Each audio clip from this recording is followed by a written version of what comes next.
తర్వాత ఇక్కడ సుందరకాండ ప్రారంభమవుతుంది. పార్వతీ పరమేశ్వర లక్ష్మీ మదన గోపాల దేవస్థానం పెదనపాడు యందు.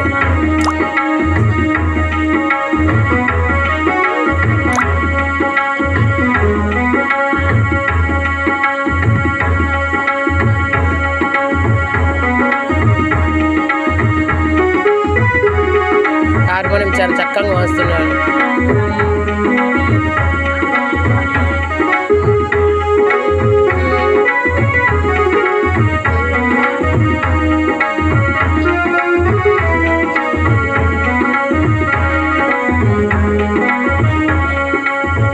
కార్తీక మాసం 3వ సోమవారం విశేషమైన రోజు కదా. Okay friends.